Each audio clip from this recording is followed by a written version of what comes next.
Hello दोस्तों, आप सभी का अपने YouTube चैनल एसएस क्लासेस पे स्वागत है। तो आज मैं आपके लिए साधारण ब्याज और चक्रवृद्धि ब्याज के कुछ क्वेश्चन लेके आया हूँ, जिससे आपका बेसिक भी ठीक हो जाए और जो एग्ज़ाम में क्वेश्चन आते हैं आपको उसमें डर ना लगे। ठीक है, तो सबसे सिंपल बढ़िया चैप्टर है, तो इसके मैं कुछ क्वेश्चन लेके आया हूँ जिससे आपको अच्छे से इसकी जानकारी हो जाए। तो चलिए अपने समय ना खराब करते हुए अपने क्वेश्चन की ओर बढ़ते हैं। पहले मैं आपको थोड़ा सा इसका बेसिक बताता हूँ, फिर अपने इसको करते हैं। देखिए दोस्तों, जब भी अपने एसआई की बात करते हैं, किसकी, सिंपल इंटरेस्ट की, और एक बात करते हैं अपने सीआई की। ठीक है दोस्तों, एसआई परसेंट है, जिसे मान लो आपने मूलधन मान लिया 100 रुपये, 100% मान लो, चाहे 100 रुपये मान लो, ये भी 100 मान लिया। क्या मान लिया? मूलधन। जब मूलधन सेम है तो आपको बोले कि मान लो ये दर दे रखी है आपको कितनी, 10% दे दी, और टाइम दे दिया आपको कितना, 2 साल। ठीक है, और इसमें भी सेम दे दिया, 8% की दर दे दी, कितनी, 10%, और आपको टाइम दे दिया दोस्तों कितना, 2 साल, सॉरी 2 वर्ष। देखो, अब आपको अगर ये बोले कि इसका साधारण ब्याज निकालो या इसका चक्रवृद्धि ब्याज निकालो, देखो सारा डेटा सेम है, बस फर्क क्या होता है, इसमें होता है कि R इंटू टी का गुणा होता है, मतलब RT परसेंट निकालते हैं। तो अगर मैं यहाँ ये लिखूँ SI परसेंट ऑफ 2 ईयर, यहाँ 2 लगाऊंगा मैं हमेशा, ध्यान रखना किस लिए लगाऊंगा, 2 साल का है तो बीच में ब्रैकेट में लगा दूंगा मैं, 2 साल का साधारण ब्याज है। तो यहाँ पे कितना आएगा, 10 दुआ 20, इसका मतलब 10% इंटू क्या आएगा दोस्तों, 2, तो कितना आ जाएगा, सीधा 20%। तो यहाँ से आपने कॉन्सेप्ट सीखा कि साधारण ब्याज जब भी निकालेंगे तो दोनों का गुणा करना है। ठीक है, गुणा करते ही आपका साधारण ब्याज निकल जाएगा। ये हो गया SI परसेंट ऑफ 2 ईयर, मतलब 20%। इसका मतलब 100 का 20% निकालेंगे तो 20 आएगा, तो आपका 2 साल का जो ब्याज है वो कितने रुपये आ गया, 20 रुपये। अगर आपको यहाँ से मिश्र धन पूछे, अमाउंट पूछे, तो कितनी हो जाएगी, 100 में ये 20 जोड़ेंगे तो 120 हो जाएगी। ठीक है, अगर 100% मानेंगे तो 120% अमाउंट हो जाएगी, क्योंकि ये 20% निकलेगा ये रहा, और ये 120% हो जाएगी। ठीक है, तो ये अमाउंट था मान लो 100%, ये इसका ब्याज आ गया, और ये इसका क्या आ गया, मिश्रधन आ गया। ठीक है, अब इसको निकालेंगे तो इसमें देखो दोस्तों 2 साल के लिए अपनी फॉर्मूला लगता है। वैसे आपको अगर इसमें ब्याज निकालना है या मिश्रधन निकालना होता है तो अमाउंट बराबर इसका अपने करते हैं, जैसे 100 रुपये मूलधन है ना, तो कितने साल है, 10% वृद्धि होगी तो 110/100 करेंगे, इसको भी 110/100 करेंगे। अब ये 110 जो भी दर दी होगी इसको ये कैसे लिखेंगे, 100 में जोड़ के लिखेंगे हमेशा। 10% है, 10 जोड़ दिया, 20 है तो 20 जोड़ दिया, है ना। तो अब देखो ये 2 साल दे रखा है तो 2 बार है, मतलब 2 बार लिख दिया। अगर 3 होगा तो 3 बार लिख देंगे, 4 होगा तो 4 बार लिख देंगे। और दूसरा इसका तरीका आप निकाल सकते हो, इसमें x plus y plus x into y upon 100, इससे आप 2 साल की दर निकाल सकते हो। 10 प्लस 10 प्लस 10 इंटू 10 बटे क्या आ जाएगा, 100। तो यहाँ से 10 और 10 20, 20 और ये कितना बनेगा, ये कट गया, 21% बन जाएगी। अब यहाँ से देखो इसका 20% बना था सेम डेटा से, इसका 21% बना है, इसका मतलब ये चक्रवृद्धि ब्याज है। तो साधारण ब्याज 20% है, चक्रवृद्धि ब्याज 21% है, तो अंतर पूछे CI माइनस SI कितने साल का, 2 साल का। कितना आएगा दोस्तों, तो 21 माइनस 1 तो कितना आ गया, 1% का अंतर आएगा। ठीक है, तो ये आपको निकालना है। तो अब अपने चलते हैं क्वेश्चन पे। चलिए, फर्स्ट क्वेश्चन क्या है दोस्तों, वरुण और मधुर प्रत्येक ने भिन्न भिन्न योजनाओं में 25,000 रुपये का निवेश किया। देखो ये है वरुण और ये कौन है, मधुर। इसने भी 25,000 रुपये लगाए, इसका मतलब इसका मूलधन कितना है दोस्तों, 25,000। इसका भी कितना है, 25,000 रुपये। ठीक है, अब कहता है कि इसने 11% साधारण ब्याज प्राप्त किया। ठीक है, वरुण ने 11% वार्षिक, इसका मतलब 1 साल का 11% है। आपको रेट दे दी कितनी दोस्तों, 11%। जबकि मधुर ने क्या किया है, जो रेट है वो चक्रवृद्धि ब्याज की दर से 10% वार्षिक, इसका मतलब ये पर ईयर की, 1 साल की चक्रवृद्धि ब्याज प्राप्त किया। इसने CI से किया है और इसने कौन सा किया है, सॉरी इसने SI से किया है, इसने CI मतलब चक्रवृद्धि ब्याज से, इसने साधारण ब्याज से। दोनों का टाइम क्या है, 2 साल, और इसका भी कितना है, 2 साल दोस्तों। ठीक है, ये मैं आपको एक क्वेश्चन इसलिए समझाने के लिए लिख रहा हूँ कि सारी की सारी चीज़ लिख के आपको बता दूँ कि ये चीज़ें होती है, अपने डायरेक्ट किया करेंगे इसको। कैसे? अगर यहाँ पे चक्रवृद्धि साधारण ब्याज है तो आप क्या करो, दोनों का ब्याज कितना आएगा, 11 दूआ 22, तो 22% आ गया दोस्तों ब्याज। ठीक है, ये आ गया SI परसेंट। अब यहाँ से अगर निकालोगे तो 2 साल का कितना आएगा, अभी निकाल के आए हो, इसमें लगेगा 10 + 10 + 10 × 10/100। यहाँ से कितना आ गया दोस्तों, CI प्रतिशत आ गया 2 साल का, कितना, 21%। अब मैं यहाँ से इनका अंतर निकाल लूँगा, किसका, इनका अंतर निकाल लेंगे अपने 2 साल का। 22% में से 21% माइनस करेंगे तो 1% का अंतर आएगा। लेकिन दोस्तों अंतर कैसे निकाल लिया, क्योंकि ये वैल्यू सेम है इनकी, है ना। तो यहाँ से आप इसका ये निकाल लो, चाहिए 25,000 का 22% निकाल लो, जो वैल्यू आएगी यहाँ पे रुपए में, और इसका 25,000 का क्या निकाल लो, 21%। फिर आप अंतर करोगे, देखो इसको जब ऐसे करोगे, 25,000 का 22% माइनस 25,000 का 21%, ठीक है। तो देखो 25,000 कॉमन आ जाएगा, अंदर क्या बचेगा, इंटू में देखो 22%, मैंने 100 नीचे नहीं लगाया, ऊपर लगा दिया, परसेंट लगा दिया, देखो यही आ गया ना। तो मैं ये डायरेक्ट अंतर यहाँ से कर रहा हूँ, 1% का अंतर आ गया, तो 1%, 25,000 का 1% यहाँ से डायरेक्ट निकाल देंगे, ठीक है ना। 2 जीरो कट गई इससे, ये आ गया 250 रुपये। तो 250 रुपये क्या आ गया मधुर को, किसको अधिक प्राप्त हुआ, ये देखो 22%, इसका एक ज़्यादा है, किससे, मधुर से, तो वरुण को 250 रुपये ज़्यादा प्राप्त हुए, ये देखो, ठीक है ना। तो ये तो मैंने आपको वैसे ही समझाने के लिए लिखा है, लेकिन क्वेश्चन यहीं तक हो जाता है। चलिए नेक्स्ट पे, यदि एक निश्चित धनराशि पर 3 वर्षों के लिए 10% वार्षिक रूप से चक्रवृद्धि होने वाले ब्याज और साधारण ब्याज का अंतर क्या है, 279 रुपये है, तो धनराशि ज्ञात कीजिए। दोस्तों इसका एक तो आप फॉर्मूले से कर सकते हो, ठीक है, एक आप इसको ट्री मेथड से कर सकते हो।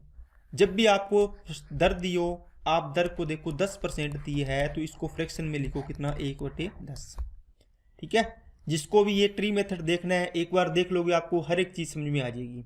अगर आपको फॉर्मूले से देखना है तो इसके बाद फॉर्मूला देख लेना आगे करके, ठीक है। तो 1/10। अब ये नीचे वाला है, इसको हमेशा आपको क्या मानना है, मूलधन। ये क्या होगा, इसका ब्याज, इंटरेस्ट होगा, ठीक है ना। अब ये 10 रुपये पर 1 रुपये का ब्याज है 1 साल का, ठीक है ना। तो इसने क्या है, 3 वर्ष दिए, तो 10 की पावर है ना, इसको 10 को 10 की पावर 3 कर दो, 2 साल हो तो 10 की पावर 2 मान लो। तो मूलधन कितना मानना है यहाँ पे, ये तो 1 साल का है, अगर 2 साल का 3 साल का मानना है तो 10 की पावर 3 करेंगे, तो मूलधन कितना मान लिया आपने, 1000, ठीक है दोस्तों। अब यहाँ पे आपको पहला साल, दूसरा साल, तीसरा साल, 3 साल है। अब देखो 10% पहले साल ब्याज लगेगा, तो बताओ अब इस लाइन से पहले साल के अंदर ऊपर वाली लाइन में कौन कौन सा एक ही रकम है, 1000 का 10% कितना आएगा, 100 रुपये। बात समझ आ गई ना। अब ये लाइन आ गई, इसमें दूसरा साल आ गया। अब दूसरे साल में किस किस पर ब्याज लगेगा, आपको कोई भी कंफ्यूजन नहीं होगी। यहाँ ध्यान देखो, इस लाइन से 2 साल वाली ऊपर वाली लाइन से जो रकम है, कौन कौन सी, एक तो ये है और एक ये है, इन दोनों पे लगेगा। पहले इस पे लगाओ, कितना आएगा, 100 रुपये। फिर ये बच गई, इस पे लगाओ, तो 100 का 10% कितना आएगा, 10 रुपये, या 100 का 1/10, 1000 का 1/10 करेंगे तो 100 आएगा, ठीक है ना। अब तीसरा साल है, तो तीसरे साल से ऊपर देखो कौन सी क्या है। सबसे पहले इस पे लगाओ, कितना आएगा, 1000 का 1/10 या 10% 100। फिर ये इस पे लगाओ, यहाँ से चलो, फिर यहाँ आगे, फिर यहाँ आओगे, फिर यहाँ आओगे, इस प्रकार सारी लगाते जाएंगे। तो इस पे लगाओगे तो कितना आएगा, 10 रुपये, सॉरी इस पे। फिर इस पे आओगे तो कितना आएगा, 10 रुपये। फिर 10 का 10% कितना आएगा, 1 आएगा, तो ये 1 लगा दिया आपने। अब चौथा साल है ही नहीं, 3 साल रहता है, तो 3 साल तक कर दिया। अब यहाँ से आपको चीज़ क्या समझनी है दोस्तों, ये पहले वाली लाइन होती है, ये होता है साधारण ब्याज। क्या होता है दोस्तों, ये होता है साधारण ब्याज, और ये पूरा का पूरा जोड़ देंगे, ये होता है चक्रवृद्धि ब्याज। तो CI कितना बनेगा टोटल, 100, 200, 300। तो 300 तो बड़ा है दोस्तों आपका क्या, साधारण ब्याज। ये पहले वाली लाइन होती है, इसको ध्यान रखना, ये होता है साधारण ब्याज हमेशा। और टोटल को जोड़ देंगे पूरे को, तो क्या आएगा, ये आएगा चक्रवृद्धि ब्याज। 300, 10, 20, 30 और 1 31, तो 331 रुपये क्या आ गया दोस्तों, चक्रवृद्धि ब्याज। अब इनका अंतर पूछे तो कितना अंतर है, आप बोलो सर 31 पार्ट अंतर है। कितना अंतर दिया हुआ है, 279 रुपये। इस प्रकार अटैच करवाया इसने। 1 की वैल्यू कितनी आएगी 9। आपको मूलधन चाहिए, बताओ मूलधन आपने कितना माना है 1000 पार्ट, तो 1000 की वैल्यू निकाल दो, कितना आ जाएगा 9000 रुपये। इस प्रकार निकालते हैं, ठीक है। यहाँ से आप हर एक चीज़ निकाल सकते हो, लेकिन ये फॉर्मूला ये है इसका चक्रवृद्धि ब्याज और साधारण ब्याज का अंतर है। इससे इधर इधर वाली चीज़ है ना, ये सारी की सारी ये डिफरेंस है किसका, CI और SI का डिफरेंस, ठीक है ना। अगर 2 साल का पूछे तो 2 साल तक यहाँ तक आएगा ऊपर ऊपर वाला। इसमें देखो 2 साल का ये 200 हो गया, 200 और 10 ये अंतर आ जाता है इधर वाला, मतलब इस लाइन से इधर इधर वाला ये अंतर होता है, बस आपको ध्यान रखना है। इधर वाला ये सरल ब्याज होता है, साधारण ब्याज। अब अगर इसको फॉर्मूले से करोगे आप तो क्या करोगे, अंतर बराबर क्या आएगा दोस्तों, क्या आएगा मूलधन into R/100 into R/100 into 300 plus R/में आ जाएगा 100। ये कितने साल के लिए दोस्तों, 3 ईयर के लिए। जब 3 साल का अंतर दिया हो चक्रवृद्धि ब्याज और साधारण ब्याज का, तब ये फॉर्मूला लगाना है। अंतर कितना है 279।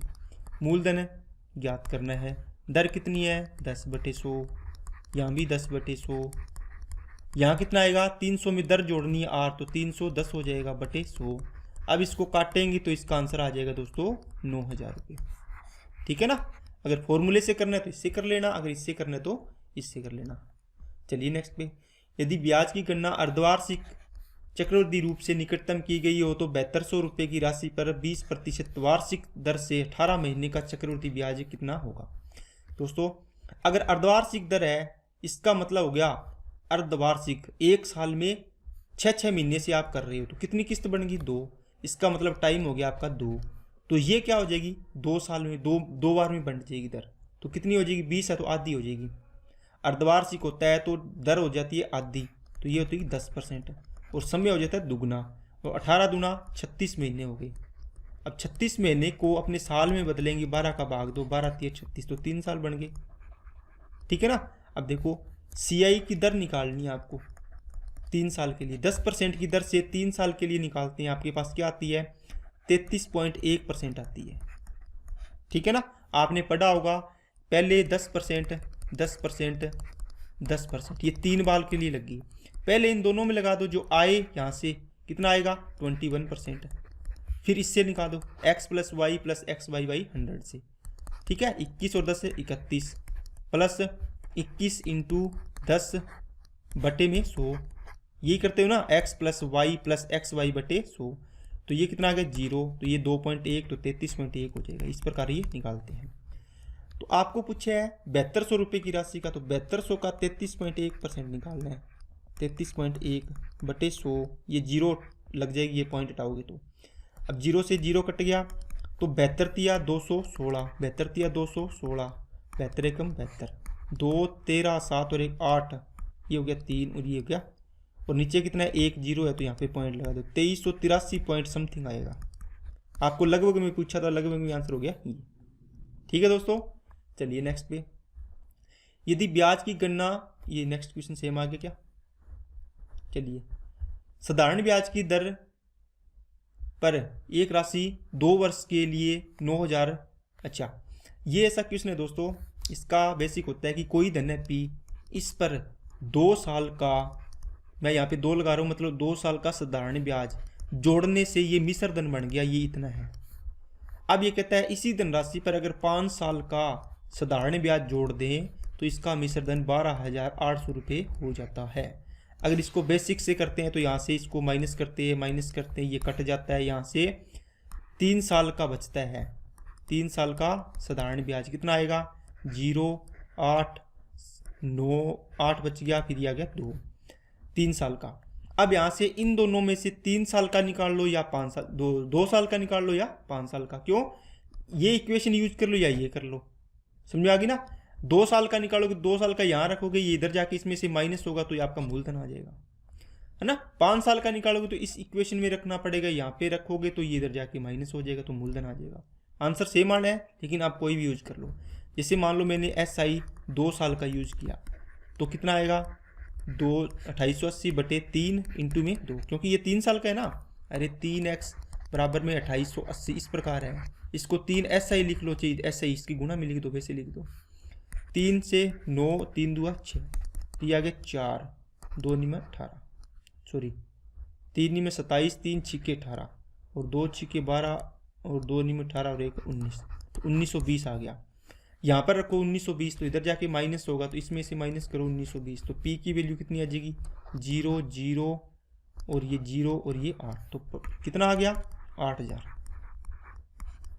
ठीक है, आपको दर पूछा है तो दर कैसे निकालेंगे, देखो SI बराबर होता है P into R into T upon क्या होता है दोस्तों 100। SI कितना है, SI है आपका 2 साल का, कितना 1920 बराबर में P कितना है निकालना है, R कितनी है, सॉरी P दिया हुआ है 8000 निकाल लिया आपने, इंटू में क्या आ जाएगा R निकालना है, T का मान कितना है 2 साल बटे में 100। ये तो हो गया फॉर्मूले से। यहाँ देखो मेरे को बात बताओ, 2 साल का आपका SI कितना है, सरल ब्याज 1920, तो 1 साल का SI कितना होगा, आप बोलो सर 960 रुपये, नहीं है क्या। अब देखो 8000 रुपये की राशि है, उस पर 1 साल का आपको ब्याज मिल रहा है 960 रुपये, गुणा में 100 में से कितना होगा, वो दर निकालनी इसी प्रकार करते हैं। यहाँ से करो 2 0 से 2 0, ये 0 से 0, इससे कटा 12, तो 12% आ गई इसकी दर। ठीक है ना, इसको ये डायरेक्ट कर सकते हो यहाँ से। चलिए नेक्स्ट पे, 2,60,000 रुपये की धनराशि पर अर्जित 12% ब्याज का उपयोग स्कूल में हर वर्ष समान मूल्य की 24 छात्रों को छात्रवृत्ति प्रदान करने के लिए किया जाता है। प्रत्येक छात्रवृत्ति का मूल्य ज्ञात कीजिए। दोस्तों 2,60,000 रुपये की राशि है, ठीक है, इस पर 12% की दर से प्रत्येक वर्ष का, तो ब्याज बना इतना, इसको कैलकुलेट अपने कर लेंगे जो भी ब्याज आएगा 1 साल का। अब ये कहता है जो इसका ब्याज बना है ये राशि नहीं है, 2,60,000 का 12% निकाल दिया आपने, कितना आएगा, इसको गुणा करेंगे, मान लो चलो एक बार गुणा नहीं करते, इसको ऐसे ही रख लेते हैं, 2 0 कट गई ना, इंटू 12 ये आएगा। इसको बांटना है इस ब्याज को, ये ब्याज है 1 साल का, इसको 24 में बांटना है, तो 24 का डिवाइड कर दो, 12 दूना 24, 2 से काटा 13, तो मतलब 1300 रुपये प्रति स्टूडेंट को आ जाएगा, पर स्टूडेंट को, यही पूछे इसने, तो कितना आएगा 1300 ये रहा। ठीक है दोस्तों, चलिए नेक्स्ट पे, 9.5% की वार्षिक दर ब्याज दर पर 4 वर्ष के लिए उधार ली गई निश्चित धनराशि पर साधारण ब्याज। देखो ये है SI, कितने SI% बनेगा, 9.5% इंटू कितना बनेगा 4। जब भी साधारण ब्याज हो तो गुणा होता है समय और दर का, 9 चौके 36 और 4 5 20, तो ये हो गया 38% बनेगा। 12.5% की दर से 3 साल के लिए साधारण ब्याज, ये आ गया दोस्तों कितना 12.5% की दर से 3 साल का, तो 12 3 36 और 3 5 15, ये 1.5 हो गए, तो 37.5% बनेगा। इसका अंतर दिया हुआ इन दोनों का, इसका और इसका, कितना अंतर आ रहा है 0.5%, और दिया कितना है 225। यहाँ से आपको पूछा है उधार ली गई राशि, आपने 100% निकाल दो, 225 बटे 0.5 गुणा में 100, ये पॉइंट हटाओगे तो 0 यहाँ जाएगा, 5 से इसको काटो 45, तो 45 को 1000 से गुणा करेंगे तो दोस्तों आ गया 45,000, ये इसका आंसर आ गया। चलिए नेक्स्ट पे, ब्याज की गणना वार्षिक चक्रवृद्धि आधार पर करते हुए किसी निश्चित राशि पर 10% वार्षिक ब्याज दर से 3 वर्ष के चक्रवृद्धि ब्याज 1324 रुपये। देखो दोस्तों 10% की दर से 3 साल का क्या CI कितना होता है, CI की दर है, तो आपने अभी थोड़ी देर पहले निकाला था 33.1% होता है 3 साल का। अब ये कहता है परसेंटेज में देखो इतना है, लेकिन इसने दिया 1324 रुपये है सर रुपये में, आपको 100% निकालना है, राशि निकालनी है तो 100% निकाल दो, 1324 बटे में 33.1 गुणा में 100, यहाँ 0 लगा दो, यहाँ पे ये हटेगा तो इसको काटो, कितने पे जाएगा 4 बार, 4 कम 4 4 3 12, ये आ गया 4000 रुपये, तो आपका आंसर आ गया दोस्तों 4000 राशि आ गई है। तो आपके ये क्वेश्चन कंप्लीट होते हैं, 7 क्वेश्चन मैंने करवाए हैं, तो इसमें बढ़िया बढ़िया क्वेश्चन करवाए हैं मैंने, कोई ऐसे ही नहीं करवाए, ठीक है। तो आप इसको ध्यान रखना दोस्तों, मैंने आपको एक चीज़ बताई है कि जब भी SI% निकालना हो आप RT% करना है, ठीक है, और आपको अगर CI% निकालना है तो आप इसमें x + y + x × y/100 इस तरीके से लगा सकते हो। अगर आपको कई बार ये दिक्कत आएगी सर 12.5% जैसे ये फ्रैक्शन वैल्यू आ गई, तो 1/8 आएगी इसकी फ्रैक्शन वैल्यू। यहाँ से 8 रुपये क्या है ये मूलधन, ये क्या हो जाएगा इंटरेस्ट। तो 8 रुपये की चीज़ 9 हो रही है, ये मूलधन, ये क्या हो जाएगी अमाउंट। ठीक है, ये आ गई 1 साल की, 1 ईयर की। आपको 2 साल की पूछे तो इनकी स्क्वायर करेंगे, 8 की स्क्वायर 9 की स्क्वायर। अगर आपको 3 साल की पूछे तो 8 की क्यूब 9 की क्यूब। अगर आपको 4 साल की पूछे तो 8 की पावर 4 9 की पावर 4। ये चलता है सीआई में, सीआई में आपको यही चलाना है, ठीक है ना। वैसे भी 10% की दर थी तो इसको 10 से क्या लिखेंगे अपने 11 लिखेंगे। आपको 3 साल के लिए था तो 3 साल 10 की पावर 3 करेंगे तो 1000 बनेगा, 11 की पावर 3 करेंगे 1331 बनेगा। यहाँ से कितना ब्याज आया 331, 331 की वैल्यू कितनी है 1324। 1000 की वैल्यू निकालनी है देखो आपने, तो कितना आएगा, ये देखो 4 बार जाएगा और 4 को 1000 से गुणा करेंगे तो 4000 आ जाएगा। इसी प्रकार आप निकाल सकते हो, ये भी निकाल सकते हो, इससे भी निकाल सकते हो। तो आज का क्वेश्चन आपके कंप्लीट होते हैं दोस्तों। तो आगे अपने नेक्स्ट वीडियो में मिलते हैं नए टॉपिक के साथ, कोई अच्छा सा टॉपिक और लेके आता हूँ आपके लिए। तो बाकी अपने टेस्ट सीरीज चल रही है, आप उसकी प्रैक्टिस करते रहिए। वीडियो अच्छी लगे तो लाइक कर देना, चैनल को सब्सक्राइब कर लेना। Okay, thank you.